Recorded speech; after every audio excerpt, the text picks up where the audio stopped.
அப்ப வார்த்தையை கட்டுப்படுத்திக்கிறது விருச்சிக ராசிக்காரருக்கு இந்த மாசி மாதம் நல்லது. பூர்வ புண்ணிய சம்பந்தமான கேஸ் தள்ளி போடுங்க. திருமணம் ஆகாதவங்களுக்கு இந்த மாசம் திருமண முயற்சி நீங்க எடுக்கலாம்.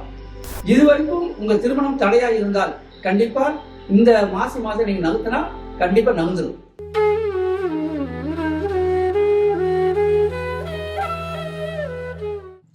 மாசி மாத பலன்கள் அப்படிங்கிறது இன்னைக்கு விருச்சிக ராசி பலன்கள் அப்படிங்க பார்க்கலாம்.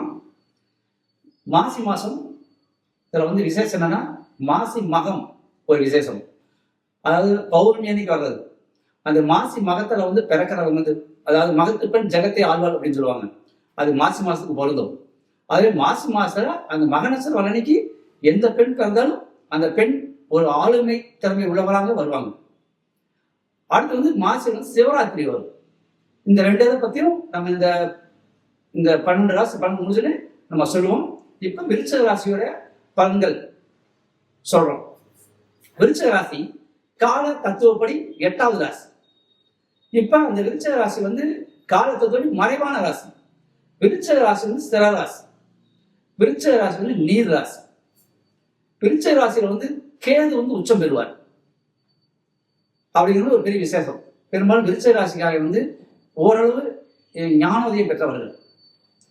அந்த விருச்சிக ராசிக்கு இந்த மாசி மாசம் இப்படி இருக்கும் அப்படின்னா, விருச்சிக ராசிக்கு இப்ப இந்த மாசி மாதம் சூரியனும் சனி இணைந்து 4ஆம் இடத்துல இருப்பாங்க. சூரியன் சனி 4ஆம் இடத்துல இருக்கிறது சுகம், சந்தோஷம், மகிழ்ச்சி, வாகன வகையில பிரச்சனைகள் கொடுக்கும். சூரியன் தந்தை. அப்ப அப்பா மகன் கூட கொஞ்சம் பிரச்சனைகள் காட்டும். தந்தை மகனுக்குள்ள உறவுகள் சீர்கொள்ளும். அப்ப அப்பா மகன் கூட இருக்கிற பிரச்சனைகளை வாக்குவாதம் பண்ணாம தவிர்த்துக்கிறது நல்லது. அடுத்து சூரியன் சனி சூரியன் அரசாங்கிக்கிறாங்க. அப்ப விருச்சிக ராசியில அரசாங்க ஊழியர்களாக இருக்கிறவங்களும் சரி, அல்லது அரசாங்க வேலை பார்க்கறவங்க யாரா இருந்தாலும் சரி, பெரிய பதவி இருக்கிறாலும் சரி, இந்த மாசி மாதம் அவர்கள் நாவை அடக்கிக்கணும். ஏன்னா 4ஆம் இடத்துல சுகம் சந்தோஷத்துக்குரிய இடத்துல சூரியன் சனி பகை பெற்று இருக்கிறதுனால அவங்களுக்கு வாயால் ஏதாவது பிரச்சனைகள் வந்துடும். அப்ப வார்த்தையை கட்டுப்படுத்திக்கிறது விருச்சிக ராசிக்காரருக்கு இந்த மாசி மாதம் நல்லது. அடுத்து சூரியன் சனி சேர்ந்து 4ஆம் இடத்துல இருக்கிறப்ப தாய் உடல்நிலை ஏதாவது பாதிக்கப்படும். தாய்க்கு ஏதாவது பாதிப்புகள் காட்டும். குறிப்பா நரம்பு பிரச்சனை, உஷ்ண பிரச்சனை காட்ட வாய்ப்புகள் அதிகம். கவனம் தேவை. கண்டிப்பா ட்ரீட்மெண்ட் எடுத்துக்கணும். அடுத்து விருச்சிக ராசிக்கு 5ல ராகு சுக்கரன் இருக்கிறாங்க. அப்ப 5ஆம் இடம் பூர்வ புண்ணிய ஸ்தானம். அப்ப பூர்வ புண்ணிய சம்பந்தமான கேஸ் நடந்தால் இந்த மாசி மாசத்துல தள்ளி வச்சுக்குங்க.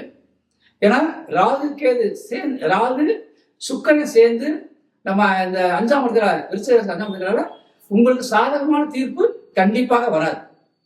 அதே மாதிரி விருச்சிக ராசி பெண் ராசி. அதே மாதிரி மீன ராசி பெண் ராசி. அங்கு ராகு சுக்கரன் சேர்ந்ததுனால பெண்களால் ஏதாவது பிரச்சனைகளோட வாய்ப்பு அதிகம்.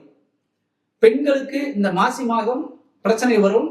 அது விருச்சிக ராசிக்காரங்க அவங்ககிட்ட பெண்கள்கிட்ட கவனமா இந்த மாசம் கடந்து போயிருந்தேன். பெரும்பாலும் திருமணம் ஆனவங்க, அது ஆணா இருந்தாலும் சரி பெண்ணா இருந்தாலும் சரி, இந்த மாசி மாசம் கவனமா இருக்கணும். பெண்களா இருந்தால் ஆண்கள்கிட்டையும், ஆண்களா இருந்தால் பெண்கள்கிட்டையும் விருச்சிக ராசிக்காரங்க கவனமா இருந்து தள்ளிக்குங்க. பூர்வ புண்ணிய சம்பந்தமான கேஸ் தள்ளி போடுங்க. பூர்வ புண்ணியத்துல உங்களுக்கு அடுத்து வெற்றி கிடைக்கும். மாசி முடிச்சு அங்க பங்குனி, சித்திரை, வைகாசியில உங்களுக்கு ஒரு மாற்றம் கிடைக்கும். அடுத்து விருச்சிக ராசிக்கு 7ல குரு இருக்க. திருமணம் ஆகாதவங்களுக்கு இந்த மாசம் திருமண முயற்சி நீங்க எடுக்கலாம். அது ஆணா இருந்தாலும் சரி பெண்ணா இருந்தாலும் சரி, இந்த மாசி மாசம் முழுவதும் குரு உங்க ராசிக்கு 7ஆம் இடத்துல இருப்பார். 7ஆம் இடத்துல ராசியை பார்ப்பார். விருச்சிக ராசியில சந்திரன் நீச்சம்.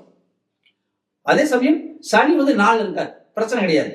ஏன்னா பாவர்கள் கேந்திரத்தில் இருக்கலாம். ஆனால் குரு உங்களுக்கு 7ல அதே கேந்திரம் இருக்கிறதுனால விருச்சிக ராசிக்கு 2, 5 கூடிய குரு உங்களுக்கு 7ல இருக்காது. எதிர்பாராத திருமணத்தை நடத்தி கொடுக்க வாய்ப்பு அதிகம். இதுவரைக்கும் உங்க திருமணம் தடையா இருந்தால் கண்டிப்பா இந்த மாசி மாதம் நீங்க நகர்த்தினா கண்டிப்பா நகர்ந்துடும். திருமண பேச்சுவார்த்தையை நடத்தலாம். திருமணத்துக்கான முயற்சிகள் நீங்க தைரியமாக செய்யலாம். அடுத்து உங்க ராசிக்கு 8ஆம் இடத்துல செவ்வாய் இருக்காரு இந்த மாசி மாசம் ஃபுல்லா. அப்ப 8ஆம் இடம் ஆயுள் ஸ்தானம். விருச்சிக ராசிக்காரங்க இந்த மாசி மாசம் வண்டி வாகனத்துல ரொம்ப கவனமா போங்க. உடல்நிலையில கவனமா இருங்க. ரத்த சம்பந்தமான பிரச்சனை இருந்தால் குறிப்பா சுகர் இருந்தால் கண்டிப்பா கவனிச்சு பார்த்துக்குங்க. ரொம்ப கவனம். உங்களுடைய சகோதரோட சண்டை வம்பு வச்சுக்காதீங்க. இந்த மாசம் ஃபுல்லா அப்படி தள்ளி போட்டே வாங்க. ஏதாவது இந்த பங்கு பிரச்சனையா இருந்தாலும் இப்ப நீங்க பிரிக்க வேண்டாம். அப்படி தள்ளி போட்டு வாங்க. மாசிக்கு பிறகு உங்களுக்கு மாற்றம் கிடைக்கும். அடுத்து உங்க ராசிக்கு வந்து கேது 11 இருப்பார். கேது வந்து கன்னி ராசியில் இருக்காரு, லாபம் தான். ஆனால் விருச்சிக ராசியில வந்து கேது உச்சம் பெறுவார்.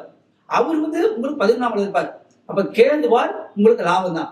குறிப்பா விருச்சிக ராசியில பிறந்தவங்க அல்லது மாசத்துல பிறந்தவங்க இந்த மாசம் நீங்க வந்து வெளிநாட்டு பயணங்கள் ஏற்பாடு செய்யலாம். வெளிநாட்டு பயணத்துக்கு பணம் கொடுக்கலாம். கண்டிப்பா உங்களுக்கு அந்த சக்சஸ் ஆகும். விசா கிடைக்கலையா, இந்த மாசம் அப்ளை பண்ணுங்க, கண்டிப்பா கிடைச்சிடும். ஏன்னா குரு பார்வை இருக்கு, கேது 11 இருக்காரு. வெளிநாட்டு பயணம் விருச்சிக ராசிக்காரருக்கு இந்த மாசம் சிறப்பாக இருக்கும். அப்ப ஆக மொத்தம் விருச்சிக ராசிக்காரர்களுக்கு இந்த மாசி மாதம் சிறப்பான மாதம் என்பதில் எல்லோரும் சந்தேகமில்லை.